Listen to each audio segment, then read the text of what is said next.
बिस्मिल्लाहिर्रहमानिर्रहीम। शुरू अल्लाह के नाम से जो बड़ा मेहरबान निहायत रहम वाला है। अस्सलाम वालेकुम व्यूअर्स, मैं अपने चैनल में आपको खुश आमदीद कहती हूँ। बहुत सारी दुआएं अल्लाह पाक से कि अल्लाह ताला आपकी तमाम परेशानियां दूर करे, अल्लाह आपकी जायज हाजात को कबूल फरमाए। जो जिस भी मसले और मसाइल में घिरा हुआ है तो अल्लाह से दुआ है कि अल्लाह ताला उसको उस मसले से निकाले, उसकी परेशानी खत्म करे। आमीन। अल्लाहुम्मा सल्ली अला मुहम्मद व अला आलि मुहम्मद कमा सल्लैता अला इब्राहीम व अला आलि इब्राहीम इन्नका हमीदुम मजीद। अल्लाहुम्मा बारिक अला मुहम्मदिन व अला आलि मुहम्मद कमा बारकता अला इब्राहीम व अला आलि इब्राहीम इन्नका हमीदुम मजीद। बस आज मैं आपसे आपके लिए एक ऐसा अमल शेयर करने जा रही हूँ जो लेकर आई हूँ। मैंने दुरूद शरीफ पढ़ा, ये दुरूद इब्राहिमी पढ़ा। आज आपसे जो अमल शेयर कर रही हूँ वो दुरूद इब्राहिमी का अमल है और ये ऐसा अमल है कि आप जिस भी मसले से दो चार हैं, जिस भी परेशानी में मुब्तला है, कोई आपकी हाजत है, कोई ऐसा मसला जिसने आपकी नींदें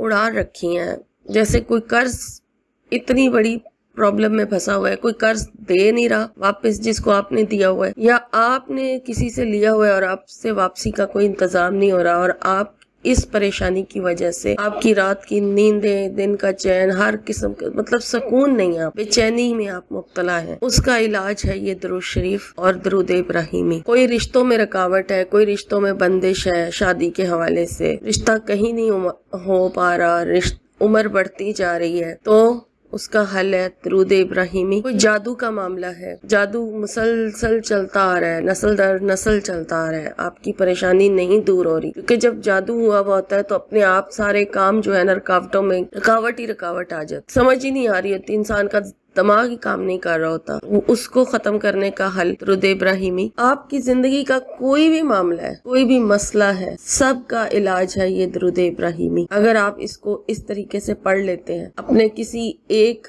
मसले को रख के पढ़ना चाहते हैं या आप इसके आमिल बनना चाहते हैं, जो भी आपकी यानी कि तलब है, तड़प है, आप क्या चाहते हैं वो आप दुरूद इब्राहिमी उस तरीके से पढ़ लें इंशाअल्लाह ताला। ये तो ऐसा है जो दुआओं के आसपास हम पढ़कर दुआ को अपने रब के हजूर भेजते हैं। तो जब दुरूद शरीफ पढ़ के, दुरूद इब्राहिमी खास इसको पढ़ के जब हम कुछ मांगेंगे अपने रब से तो वो लाजमी मिलेगा, नबी पाक सल्लल्लाहु अलैहि वसल्लम के वसीले से मिलेगा। जब हम आप सल्लल्लाहु अलैहि वसल्लम पर दुरूद पढ़ कर अल्लाह से मांगते हैं तो वो लाजमी मिलेगा। जब इसको ज्यादा तादाद में पढ़ते हैं तो और भी ज्यादा आपके लिए फायदेमंद होता है। और दुरूद इब्राहिमी, जिस तरह इब्राहिम नाम से ही इसमें ताल्लुक है जिल हज के महीने का, कि नबी पाक सल्लल्लाहु अलैहि वसल्लम पे हम दुरूद भेजते हैं, इसमें हम इब्राहिमी का जिक्र करते हैं, यानी कि नाम ही इसका दुरूद इब्राहिमी है। तो जब हम इसे जिल हज के महीने में पढ़ेंगे तो और भी ज्यादा इसकी फजीलतें बढ़ जाएंगी। वैसे तो फजीलत ही फजीलत है, लेकिन जब हम इस खास महीने जिल हज के महीने में दुरूद शरीफ का कोई अमल कर लेते हैं, दुरूद इब्राहिमी का, तो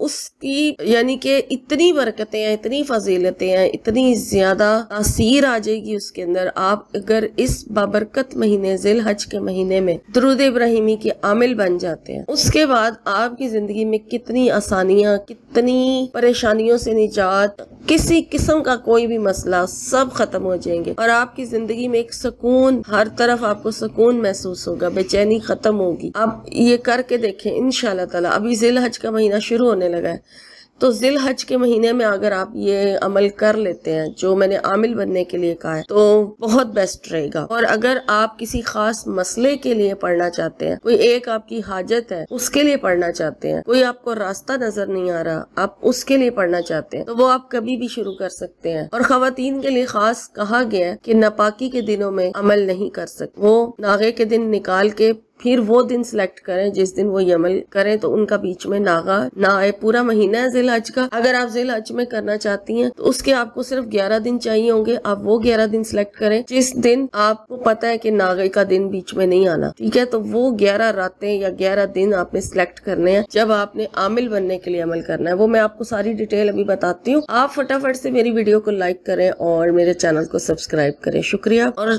वीडियो का लिंक जरूर शेयर कीजिएगा, जितने लोगों तक ये वीडियो पहुंचेगी सवाब आपको मिलेगा, क्योंकि दुरूद शरीफ का अमल है तो सब तक पहुंचाना हमारा फर्ज है। तो इसको किस तरह से पढ़ना है, अगर पहले मैं आपसे ये शेयर कर देती हूँ कि अगर आप किसी मसले में हैं, जो भी आपकी हाजत है, जो आपकी परेशानी है, आप उसको रख के माइंड में उसकी दुआ मांग के अगर ये अमल करना चाहते हैं तो वो आपने कौन से टाइम पे करना है, आपने कितनी तादाद में पढ़ना है, पहले वो सुन लीजिए। दुरूद शरीफ और दुरूद इब्राहिमी ही पढ़ा जाएगा, जो नमाज में पढ़ा जाता है ना, जो मैंने अभी शुरू में पढ़ा भी है, यही आपने पढ़ना है। कोई दूसरा छोटा दुरूद शरीफ नहीं, कोई बड़ा और जो भी आप पढ़ते हैं वो नहीं, यही नमाज वाला दुरूद शरीफ आपने पढ़ना है, दुरूद इब्राहिमी। और ये आपने 313 मरतबा पढ़ना है। कब पढ़ना है? इशा की नमाज के बाद से फजर तक आपके पास टाइम है। आपने पूरी रात में जिस टाइम पर भी आप बैठकर इसको पढ़ना चाहिए, 1 घंटा लग जाएगा ज्यादा से ज्यादा। आपने 313 मरतबा दुरूद इब्राहिमी पढ़ना है और बावजू होकर, पाक साफ होकर, मर्द हजरात खुशबू वगैरह भी लगा सकते हैं। और खवातीन के लिए यही है कि वो खुशबू का वैसे जिक्र किया गया है कि अपनी जगह को मुअत्तर रखें, जिस जगह आप पढ़ रहे हैं वो जगह पाक साफ होनी चाहिए, क्योंकि आप जब दुरूद शरीफ पढ़ते हैं तो आप ये डायरेक्ट हमारे नबी पाक सल्लल्लाहु अलैहि वसल्लम पर पहुंचता है। तो हमें बहुत साफ सुथरा होकर अपने नबी पाक सल्लल्लाहु अलैहि वसल्लम की जो है हाजिरी देनी है। तो इसमें ये भी है अपने माइंड में, ठीक है, जब आप पढ़ रहे हो दुरूद शरीफ तो अपने माइंड में आपने ये रखना है कि आप मस्जिद नबवी के बीच में बैठे हुए हैं, या मतलब रोजा रसूल आपके सामने है और आप वहाँ खड़े होकर या बैठकर, जिस तरह से भी आपके माइंड में ये चीज होनी चाहिए कि आप वहाँ पर बैठकर दुरूद शरीफ नबी पाक सल्लल्लाहु अलैहि वसल्लम की खिदमत में पेश कर रहे हैं। पहले अपनी हाजत की नियत कर लें, अपने मकसद की दुआ कर लें, अपनी परेशानी से निजात की दुआ कर लें। जिस भी हाजत, जिस भी मकसद को लेकर आप ये पढ़ने लगे हैं उसकी नियत कर लें और अपने रब से दुआ मांग लें। और उसके बाद फिर निहायत अकीदत और एहतराम के साथ तलफ़ुज़ को सही रखते हुए दुरूद इब्राहिमी पढ़ें और पढ़ना शुरू करें। और 313 बार आपने ये मुकम्मल करना है और माइंड अपना जो है ना टोटल नबी पाक सल्लल्लाहु अलैहि वसल्लम के रोज़ा रसूल की तरफ रखें। आपकी आंखें बंद होनी चाहिए और आपको लगे कि आप वहीं पे मौजूद हैं और फिर आप ये पढ़ रहे हैं, ठीक है। और 313 की तादाद जब कंप्लीट हो जाए फिर अपने मकसद की सजदे में जाके रो के गिड़गिड़ा के अपने रब से दुआ मांगे। इंशाअल्लाह ताला ये अमल की वैसे कहा गया कि 11 दिन भी 11 दिन कम से कम 11 दिन करना है आपने और ज्यादा से ज्यादा 61 डेज यानी कि 2 महीने पूरे आप इसको अमल को दें। लेकिन अगर आप 11 दिन कर लेते हैं आपकी हाजत तो इंशाल्लाह जरूर पूरी हो जाएगी। अगर आप सही तरीके से अपने नबी पाक सल्लल्लाहु अलैहि वसल्लम की खिदमत में दुरूद पेश करते हैं और कामयाब हो जाते हैं इसमें, तो आपका मकसद भी पूरा हो जाएगा और आपके दिल को सुकून भी मिल जाएगा। ये तो था मकसद की नियत रख के कि आप 11 दिन कर लें, 21 दिन कर लें, 41 दिन कर लें या 61 डेज कर लें, ये आपकी मर्जी है। अब आप कब तक पढ़ना चाहते हैं, इसको कब तक जारी रखना चाहते हैं। और जो आमिल बनने का अमल है वो 11 दिन का है और वो जिल हज के महीने का है। जिल हज के वो 11 दिन सिलेक्ट करें जिस वक्त आप आराम से अपने 11 दिन जो है इस अमल को दे सकते हैं। और वो आपने किस तरह से पढ़ना है, अब ये आप पे है कि आपने 11 दिन 11,000 मरतबा दुरूद इब्राहिमी को मुकम्मल करना है। अब 11,000 की जो तादाद है वो इस तरह से पूरी हो सकती है कि या तो आप एक नशिस्त में बैठ के 11 यानी कि 1,000 मरतबा एक दिन में दुरूद शरीफ पढ़ना है, तो या फिर आप हर नमाज के बाद 2 बार पढ़ लें, तो इस तरह से 1200 मरतबा यानी कि 2 तस्मीया, तो इस तरह से आपकी 1000 की जो तादाद है वो मुकम्मल हो जाएगी। अब आपको जैसे आसानियां एक दिन में 1000 मरतबा पढ़ना है, जो आमिल बनना चाहते हैं वो 11 दिन इस अमल को करेंगे जिल हज के महीने में, पूरा महीना है आपके पास, और 200 मरतबा हर नमाज के बाद पढ़े 5 नमाजों के साथ, तो ये 1000 बार हो जाएगा। या फिर रात को या जिस टाइम पर भी आपको बेहतर महसूस है यानी कि आप पढ़ सकते हैं, एक नशिस्त में पढ़ सकते हैं, या 2 नमाजों के साथ 500 मरतबा पढ़ सकते हैं। यह आप पे डिपेंड करता है आपने पूरा दिन में 1000 की तादाद किस तरह से मुकम्मल करनी है दुरूद शरीफ की। और रोजाना आप 1000 बार पढ़ेंगे और 11 दिन में आपका 11,000 जो है वो मुकम्मल हो जाएगा। और इस तरह से आप दुरूद शरीफ के आमिल बन जाएंगे। और उसके बाद फिर जब आमिल बन जाएंगे तो फिर तो इतनी आसानियां आपकी जिंदगी में आएंगी, आपको सुकून इतना महसूस होगा। फिर आप जिस भी मकसद के लिए चाहे एक मरतबा ही दुरूद शरीफ पढ़ के आप दुआ कर देते हैं, या किसी बीमार पर दम कर देते हैं, या फिर आप किसी हाजत के लिए दुआ करते हैं, वो आमिल बनने के बाद तो फिर पूरी हो के ही रहेगी। वो फिर फौरन पूरी हो सकती है, एक दिन में भी, उसी टाइम भी। वो जब अल्लाह ताला ने हाजिरी कबूल करनी है, अल्लाह ताला ने दुआ कबूल करनी है, वो अल्लाह के मामलात है।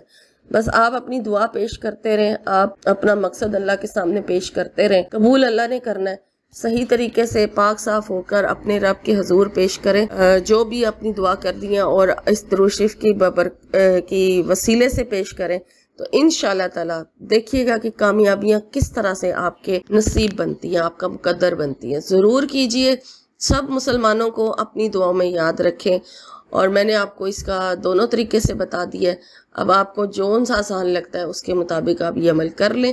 इंशाल्लाह मेरी भी दुआ है कि अल्लाह ताला आपको भी इस अमल की तौफीक दे और मुझे भी, क्योंकि मैंने इंशाल्लाह ये अमल शुरू करना है तो मैंने इसलिए सोचा कि आपसे भी शेयर करूं। तो मैं आज से शुरू कर दूंगी या फिर 1-2 दिन ठहर के शुरू कर दूंगी इंशाल्लाह। मेरी नीयत है, तो मैंने सोचा है कि पहले आपसे भी शेयर कर लूं कि आप लोग भी इस अमल को शुरू करें इंशाल्लाह ताला। अल्लाह ताला हमारे सब मुसलमानों के तमाम मसले मसाइल हल करे, परेशानियां दूर करे। आमीन। वमा अलैना इल्लल बलागुल मुबीन।